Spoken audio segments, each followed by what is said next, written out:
Welcome to Mommy Heal Thyself. We feature guests who provide you with the tools, resources, and strategies you need to say no to a life of pain and suffering from all forms of preventable disease, toxic drugs, and unnecessary surgeries. We hope to inspire you to boldly reclaim your ability to heal and to serve the ones you love.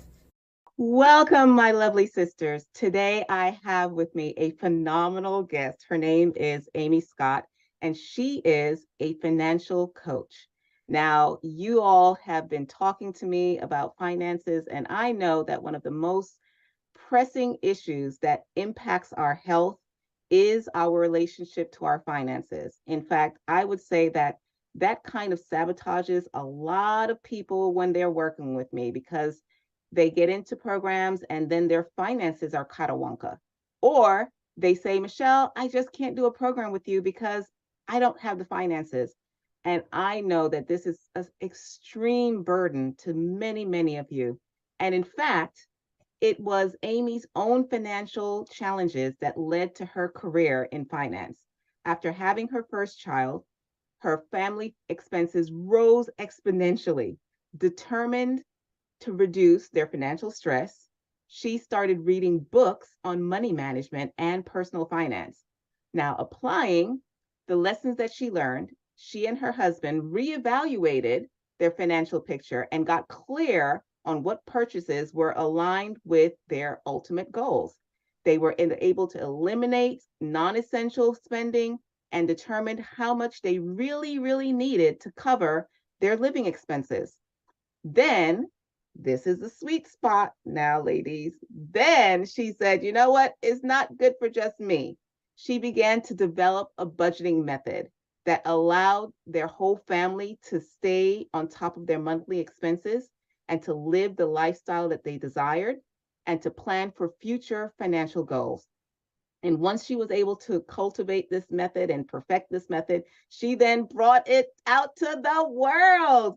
So, Amy, thank you for joining us.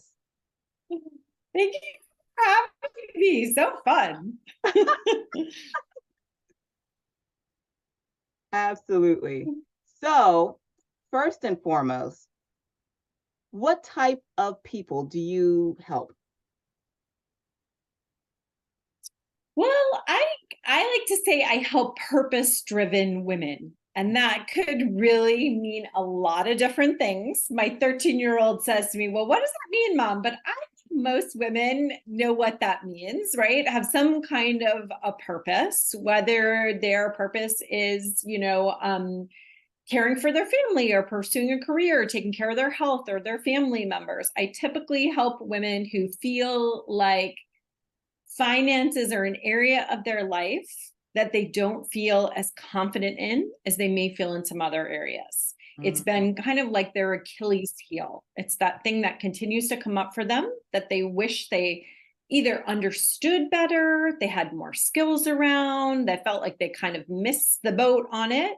And they're just typically women who are looking for help. So now, what are the symptoms that you have experienced that many of them are dealing with? How can they identify that, you know what, I really need to deal with this issue? What is it that's coming up in their world? That's a good question. I mean, I think just in general, they are thinking about finances a lot. And, how much is too much? How much is not enough, right? But they're typically finding themselves thinking about and stressing about money on more than a daily basis, and maybe even losing sleep, right? From thinking about their finances, having arguments if they have a partner they share finances with, or constantly doing what I call like bank account budgeting or mental math, where they're running numbers in their head and saying like, how much do I have to spend? And they're worried. Yeah. They have a sense of worry around maybe not having enough, whether it be for today or for the near term or the longer term. They don't feel at peace around their finances, whatever that looks for them. Yeah. So now, what is the mistake that you find a lot of them are making when they're dealing with their finances for themselves and for their family? Well, I don't know if it's necessarily a mistake per se. say, but I think let me say it this way, Michelle, that, I think one of the things that's a challenge around finances is a lack of clarity. I actually find that when my clients or women I'm leading workshops with, that if they can get clarity around their finances, it's easier for them to make confident decisions with peace of mind. And a lot of times people think like, well, I do have clarity. I have a pretty good idea of what I'm spending, what's going in, what's going out. But it's hard to have our head around our finances. We're not like dealing with, getting paid one day and spending all our money in one day. Income and expenses go in and out of our bank accounts on a regular basis. And we may have expenses that are daily, like, gas or groceries, where we're swiping a debit card or a credit card. We may have expenses that are once a month, like mortgage or rent, cell phone bill. And then what we call in my house, whammies of life. Maybe car insurance that hits twice a year, or a repair to a house, or health, or something your kid needs. So I think one of the first steps is really just getting clarity that these type of expenses, whether they're regular monthly, day-to-day expenses, or those whammy one-off expenses, they impact our bank account in different ways. So when you ask like, well, what's a mistake that people are making? I find that they're treating those three categories of expenses in the same way. Well, here's my bank account. I have that type of expense. It goes in, it goes out of this account. And I find that leads to a lack of clarity. And that's what I guess I would call a mistake, is treating those three type of expenses the same way. Now, do you also find that it's kind of like an ostrich burying their head in the sand? I find that a lot of women are clueless about their finances. I mean, they're like scared to even look at their finances. And when I ask them, well, how much are you spending on a monthly basis? Because I'm always perplexed by women that are making a lot of money, as far as I'm concerned, relatively speaking. And yet they always have this mentality of, I'm broke and I cannot afford to do what really matters in my life. I cannot afford to do these things for my health. So do you find that they're just like scared to even touch the whole aspect of finances? I mean, I think I think there is that scared piece. I think it's also a matter of, I've tried this before and maybe I haven't done well at it. And that's why we put our head in the sand. I think when people don't feel that they're as strong in an area of life, they don't feel as confident, they may avoid it. So I find that a lot of my clients, whatever you want to call good money, they're making good money. Sometimes they're making more than they've ever made. And yet they may be more stressed about their finances, because then they have the added layer of, I should be doing better, right? I should be saving more. I should be contributing more to this. And I always like to say that should is never a compelling why, right? Should is never going to carry the day. And yet we do so much shoulding on ourselves around money. And so I think that can get in the way a lot of the time. So it's that matter of creating a why that I'm sure I would imagine the same as far as taking a stand around your health. Like if you should be doing better around your health, you may not follow a plan all the way through. Whereas if you've created a why that's like, I don't know, I'm just making this up, I'm going to be alive in 10 years to hike Kilimanjaro with my mom, right? That would be a more compelling why. So I find that my number one goal, of course, I love helping people pay off debt. I love helping people save. But my number one goal, honestly, is to help women feel confident, to feel confident and in control. When you feel confident and in control, you look at your bank account and follow a plan. When you feel like, I suck at this, right? I'm always going to be bad at this. Of course you put your head in the sand. It's just a normal reaction, I think. So my work is about creating confidence and control, which I find comes from, as I said earlier, clarity and having a plan. I don't know if that's similar in your work, but in my life, it's when you have a plan, it's like, yes, I got a plan. Having that plan and really, really being clear on why this is important for you. So women, Mhm. why is it important for you to get your finances in order, for you to be confident with regards to your finances? And so what is the number one tip that you would give to our women? Can I do it in 3 smaller tips? Sure, sure, sure. Go for it. That'll be quick, I promise. Okay. Well, I think, I kind of said it earlier. The number one tip is to, first of all, it takes courage. I think it takes courage. And so, number one tip is just like acknowledging yourself for even going through the process. Mhm, This is a big deal. And most people just get by. They do the best they can with what they have. So, if mhm, you're in that category, like to not shame yourself around it and to give yourself, like, oh, it turns out in this area, I'm ordinary. You are mhm, probably extraordinary in many areas of life. It's mhm, okay to be ordinary, which means, quite frankly, in America, having debt, having your head in the sand, not knowing what's happening around your finances, to be honest with you, that's kind of ordinary. So it's okay to, number one, acknowledge, like, I'm ordinary in this yeah, area. yeah. If you Average. want to take the right average in this area, Mhm, exactly. If you want to take the first step, I'd say kind of what I mentioned earlier, which is get clear that there's monthly expenses, mhm, fixed amount, fixed amount, like cell phone bill, $100 on the 15th of the month, fixed day of the mhm, month, fixed amount. mhm, Those expenses tend to be the least stressful because mm, we know when they're due and yeah. we know how much they are.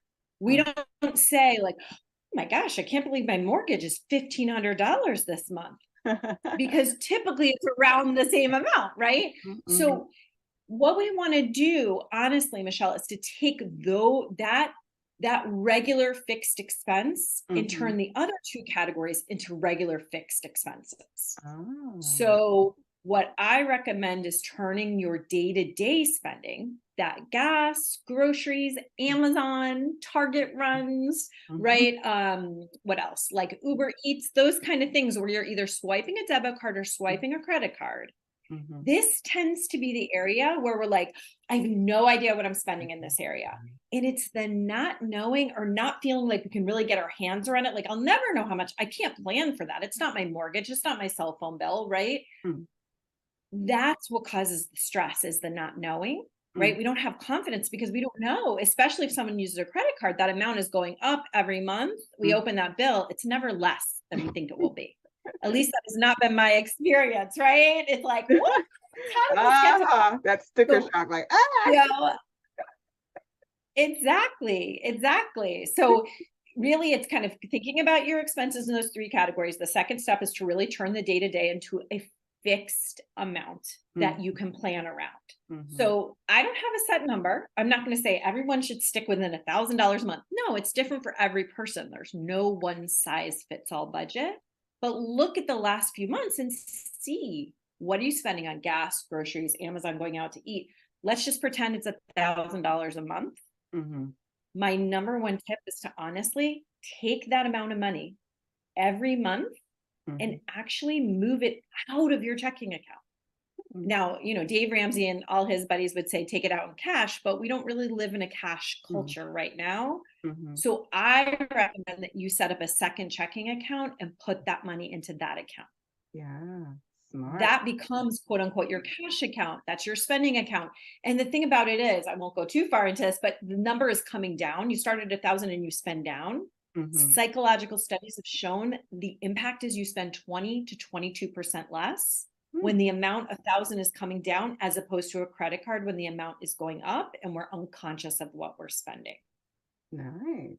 I like that idea. So I'll stick with that tip. That was a lot of me talking. No, that was fantastic tip. And I think it also leads into what I share with people, which is the importance of getting someone to assist you on this. Someone who is Yeah. dispassionate. They're not emotionally tied to whatever is on your list, and so you can have that third party looking at it. When I say third party, I'm assuming that it's you and your husband, or something of that nature. And so you have a third party that can look at the finances and say, have you considered this, have you considered this? And that person doesn't have any dogs in the fight, so to speak. So therefore, you can get that kind of objective look at it, and you too can start to become dispassionate and look at it as just numbers as opposed to having it Yeah. feel like it's a judgment call on yourself. I think that's, like you said, that shame and that guilt that's so woven into our relationship with money can be very disparaging. So now, Amy, share with us, what is the one book or TED Talk or something that really impacted your life with regards to this journey? Mm. Mm. Well, that's a good question. Lots of books along the way. When I started getting interested in finances, honestly, it was before I even knew podcasts were a thing. So now it's been a lot of podcasts that I've been listening to. But I think one of the most helpful books, honestly, for me wasn't necessarily a money book, but Atomic Habits by James Clear. I use that a lot with my clients because he talks about truly like before you change habits in life, which a lot of time, a lot of times as human beings, we relate to ourselves as like, oh, I'm a human being, but we're really a human doing. Ah, We're looking for the things that we can do. mhm, And that's all very important. But what he talks about in that book is like to really change a habit, it's mhm, about changing your identity. And I ah, find that a lot of my clients come to me with an identity that has been built from a very young age over time, which is some version of I'm not good with money, I'm bad with money, mhm. right? I didn't learn the right things about money. I'm screwed with money, some version of that. And the work that I do with women over time is about transforming that identity. And I just found that Atomic Habits really just really spoke to the importance of that it isn't just about changing a behavior, it's about changing your identity and how you view yourself. Absolutely. I love that. That's something that I hadn't really thought about, but it is very, very true. One of my previous hats was that I was a math teacher. And one of the things that we come Mm, into this world, a lot of us, especially women, tend to say, I'm just not good at math. And interestingly enough, I think that's also tied into our relationship with money. Somehow we have connected oh yeah. our fear of math and we think that it's intermingled with finances, and it's just one whole ball of interesting false identity, which you're saying has to be looked at and purged before we can have a healthier relationship. So I like that. I like that. So now, what is a free resource that you can connect us to that will help our women on their journey to being more powerful and feeling that sense of, yes, I got this? Yes, absolutely. So a few of those tips that I talked with, plus some more, I got it out of my head and I got it into like a document, a PDF document that's called 3 Simple Steps to Up Level Your Budget. And Awesome. it really talks about those 3 different categories of how we organize our finances, how to turn our spending into a day-to-day expense. And Mhm. then the third thing, but you'll have to get the document to read that because I don't Yay. have too much time to go into So is you'll the be able whammies to of life. get, yeah, you'll be Deal able with to those get that whammies. link in the show notes, lady. So don't worry about it. We've got Oh, you covered.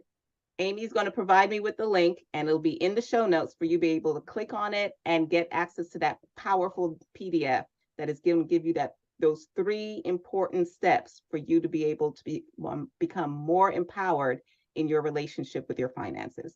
So now, in closing, is there anything that we should have talked about or I should have asked you that we didn't cover that you'd like to, bring home with? ooh. That's a great question. I don't think so. I think you and it's very interesting to me because my background is in public health, which I think I had Uh-huh. shared with you Yeah. before. I did that for many years until I had a couple of boys at 35 and my life took a different turn. But Mhm. it's interesting to hear you when you share about you're passionate about women having really taking steps around their health.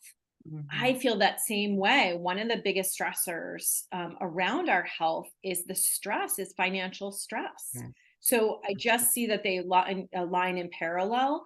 And Mhm. more than anything else, this maybe isn't would have asked me, but it's my number one message to women is to give yourself permission Mhm. instead of asking, how can I figure this out? asking, who can I ask to help me to Yeah. figure this out? Yes. Is a different question, is a different paradigm to ask. So I think even just listening to this podcast is a bunch of women saying like, hey, how do I move forward in my life powerfully? Yeah.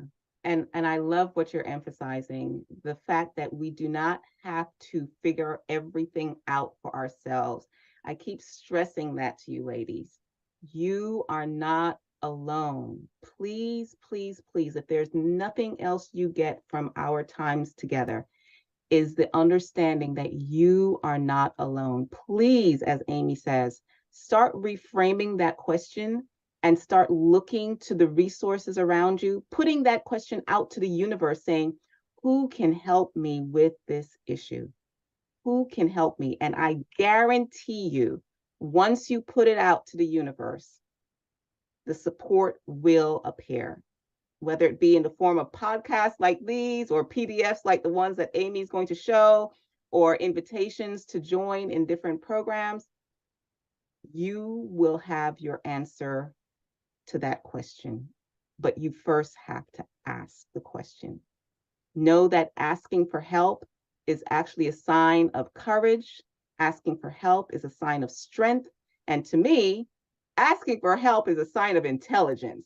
I think it's only stupid people out there who think they know everything and don't feel that they need to ask anybody for any help. But hey, I'm biased. So, take it with a grain of salt. In any case, ladies, thank you for joining us today. Amy, thank you for being here with us and sharing these powerful words of wisdom. And we look forward to seeing you once again in our next episode of Mommy Heal Thyself. Bye. Thank you for tuning in for this episode of Mommy Heal Thyself. If you like what we're doing here, please share, subscribe, like us, and leave a comment. Your